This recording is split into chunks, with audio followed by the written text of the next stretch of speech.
مرد وفا چاہتا ہے اور یہ اس کا دائمی حق ہے۔ میں اس محبت پر یقین نہیں کرتا جس کی ابتدا مرد کی طرف سے ہو۔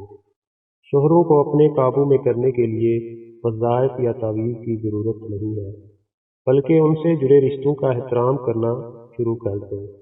وہ بن مانگے پوری دنیا آپ پر قربان کر دیں گے اور آپ کی ہر جائز ضرورت کا خیال رکھیں گے۔ اکثر خواتین اپنے شوہر کے خلاف کالے علم کا عمل کرواتی ہیں، جس سے وقتی طور پر انا کی تسکین کا فائدہ ہوتا ہے، لیکن اس کا نقصان بہت زیادہ ہے۔ عورت دماغ والوں کے لیے مکار اور احساس والوں کے لیے شہکار ہوتی ہے۔ عورت کے بارے میں گندی رائے ہمیشہ دماغ والے ہی قائم کرتے ہیں۔ احساس والے تو عورت کو اللہ کا بہترین تحفہ سمجھتے ہیں۔ اس لیے میں ہمیشہ کہتا ہوں، عورت دماغ سے نہیں احساس سے سمجھ آتی ہے۔ عورت کسی غیر محرم کے ساتھ غلط رستے پر تب چلتی ہے جب اس کے اپنے محرم رشتے اس کی قدر اور عزت نہیں کرتے۔ ہر مرد کو عورت کے کردار کی فکر ہوتی ہے۔ اگر اتنی ہی فکر اپنے کردار کی بھی کر لیتا تو آج کتنی عورتیں بد کردار کہلانے سے بچ جاتی۔ مرد کی محبت کو ہمیشہ جوان رکھتی ہے، جبکہ مرد سے ملی نہ قدری عورت کو جوان عمری میں بد صورت اور بد مزاج کر دیتی ہے۔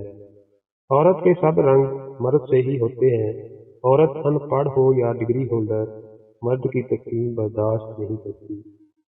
مرد پہلے تو آسانی سے کسی عورت کو چھوڑتا نہیں، کیونکہ عورت مرد کے نفس کی کمزوری ہے، اور اگر یہ کسی عورت کو چھوڑ دے اور چھوڑنے کے بعد دوبارہ کسی عورت کی زندگی میں آ جائے یا آنے کی کوشش کرے تو عورت کو سمجھ جانا چاہیے اب کی بار اس کے ساتھ یہ مرد پہلے سے بڑا دھوکہ کرے گا۔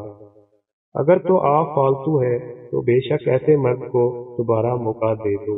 اگر آپ کی کوئی قیمت ہے تو ایسے مرد کے منہ پر ٹھوک کر آگے بڑھ جائیں۔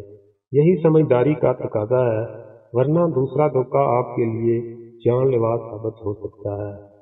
مرد کو نکاح کے بعد بیوی سے خود ہی محبت ہو جاتی ہے، وہ دوسروں کی طرف دیکھتا بھی نہیں۔ عورت وہ ہستی ہے جو کسی ایک دن کی محتاج نہیں۔